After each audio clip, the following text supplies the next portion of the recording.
My dear students, I welcome you all for the first module of a very interesting chapter in Science and Technology Part 1, Gravitation. First, let us discuss the learning objectives of this chapter, what I am going to learn in this chapter.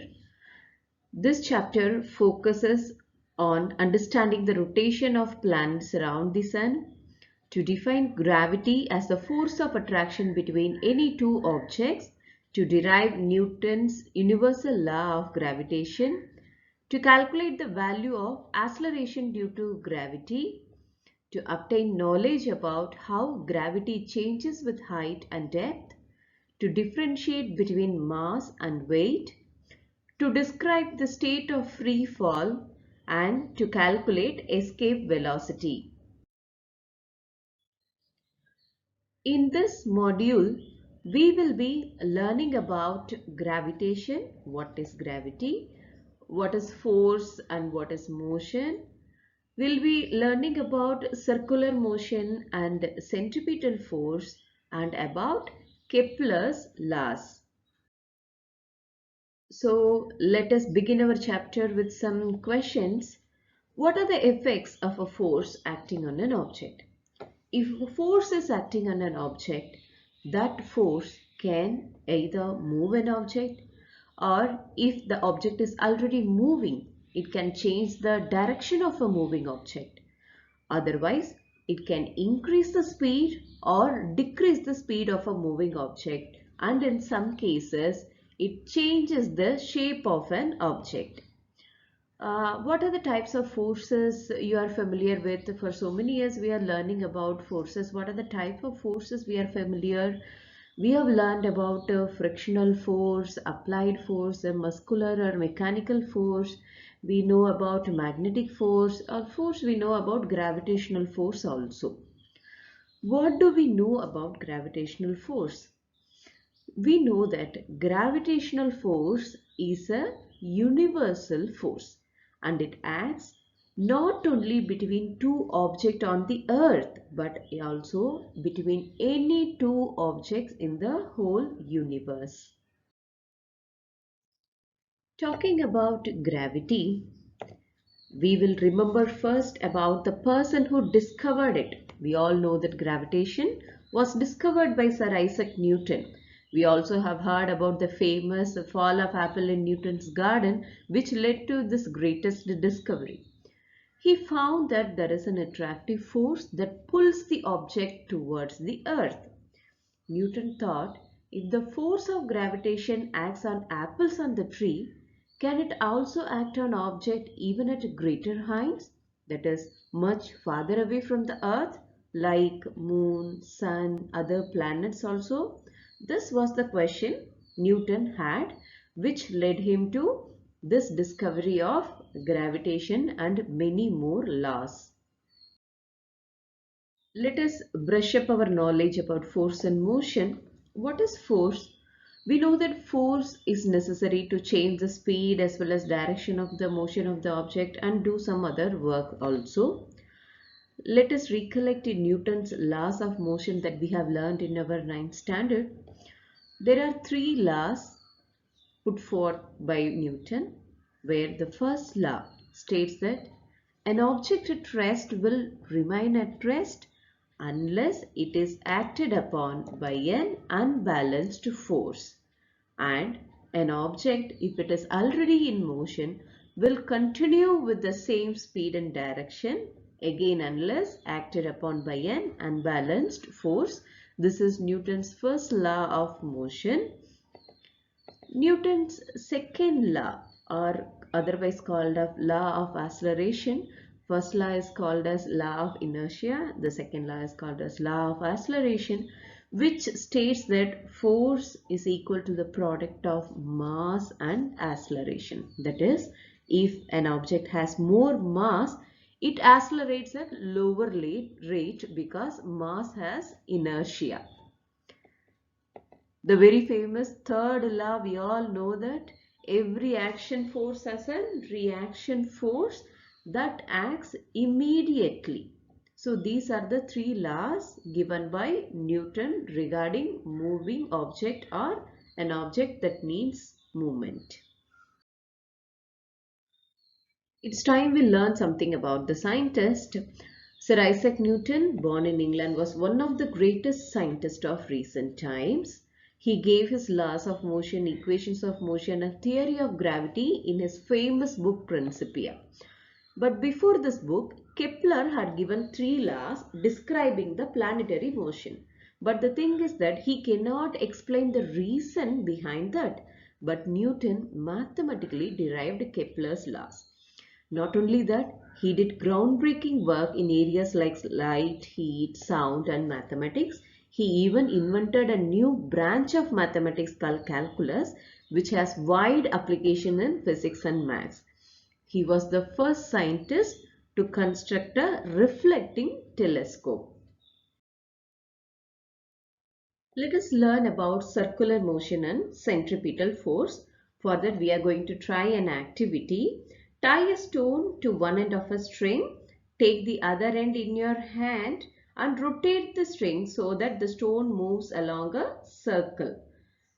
As long as we are holding the string, we are pulling the stone towards it, isn't it? That is, we are pulling the stone towards the center of the circle. The force stops acting if we release the string. The moment you release the string, the force stops acting.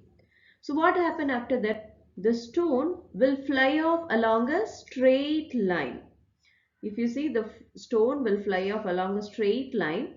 This line will be tangent to the circle at that position of the stone where you are releasing the string. So understood this?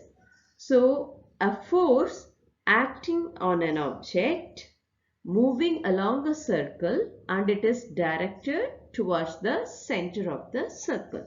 So if any object is moving in circle, there is a force acting on it and it is directed towards the center of the circle, and this force is called as centripetal force. Centripetal means center seeking, that is, the object is trying to go towards the center of the circle because of this force. This is the reason the planets and the satellites move along a circular orbit around the planets.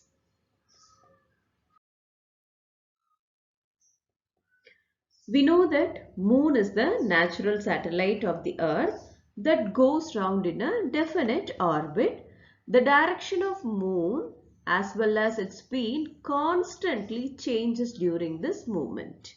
So for the Moon to go around the Earth, there must be a force which is exerted on the Moon, and this force must be exerted by the Earth, which attracts Moon towards itself.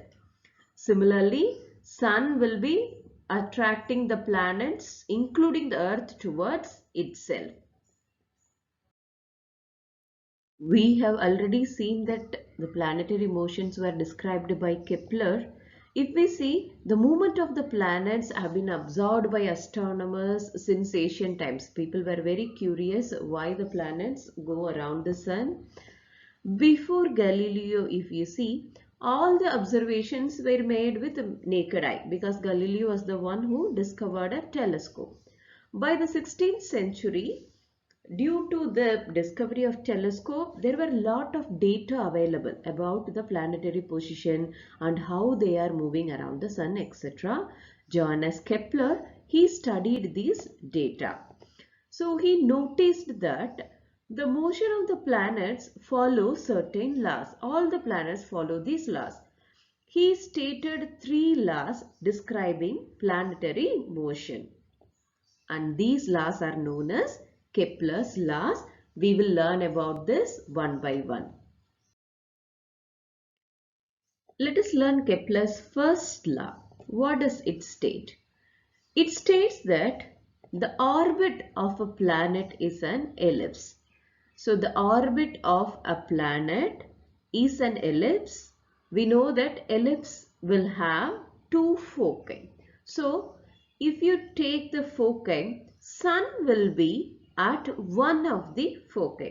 So this is applicable to all the planets. This is the first thing he have noted about the planets, that the orbit of a planet is an ellipse with sun at one of the foci.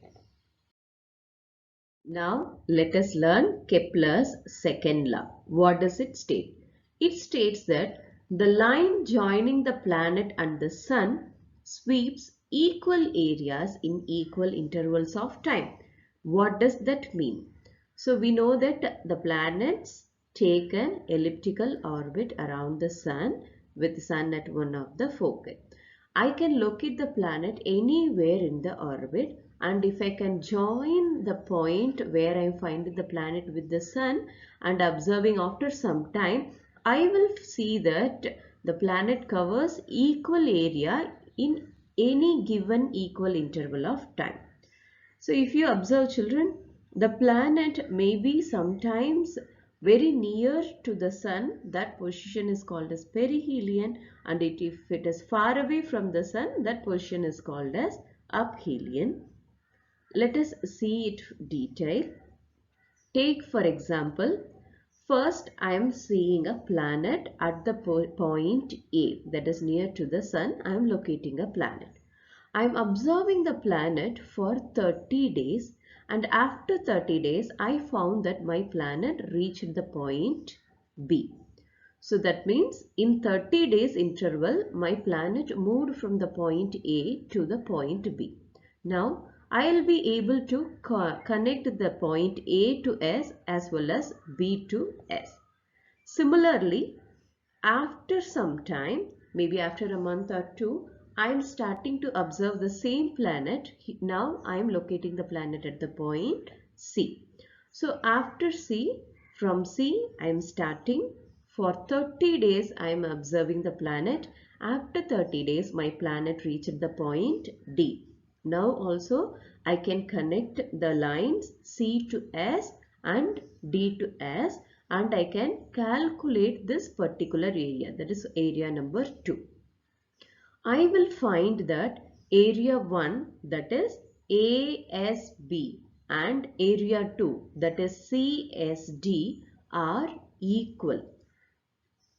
The point, that is the distance covered by the planet from A to B, C to D, and even the third interval E to F are just 30 days. That is only equal interval. And if I am joining the lines to the sun, and I will get an area, and if I calculate the areas are equal. That is ASB will be equal to CSD, which will be equal to ESF. This is Kepler's second law.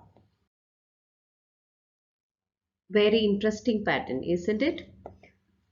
Let us learn Kepler's third law. What does it say? The square of its period of revolution around the sun is directly proportional to the cube of the mean distance of a planet from sun. What does it mean? The square of its period of revolution. Let us assume T is the period of revolution of any planet around sun. The square of its period of revolution is directly proportional. We know what is meant by direct proportionality. That is, one factor increases, it leads to the increase of the second factor also. That is direct proportionality. So this period of revolution, square of period of revolution, is directly proportional to the cube of mean distance of planet from the sun.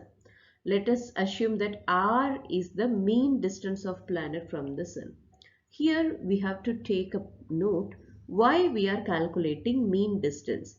We have learned that the planet may be sometime very near to the sun and sometime very far away from the sun. So we cannot randomly take any distance. So we always take the mean distance of the planet from the sun. So if you look at the cube of the mean distance of the planet from the sun, both are directly proportional. Here I have given an example of Jupiter. So Jupiter takes 11.8 years to complete one revolution around sun. and the mean distance of Jupiter from Sun is about 5.2 astronomical unit. If I calculate the square of 11.8, I get approximation of 140 and the cube of 5.2 gives me again 140. So this pattern is same for all the planets. That is, the square of a period of revolution around a sun is directly proportional to the cube of the mean distance of planet from the sun. We have learned that if r is the average distance of the planet from the sun and t is the period of revolution, then t square is directly proportional to r cube. To cancel the proportionality, we know that we have to take a constant, that is t square upon r cube. This ratio, if you take for any planet, is always a constant which is taken as k. So Kepler, he have obtained these laws by simply studying the position of the planet at regular intervals. But he had no explanation why the planets obey these laws.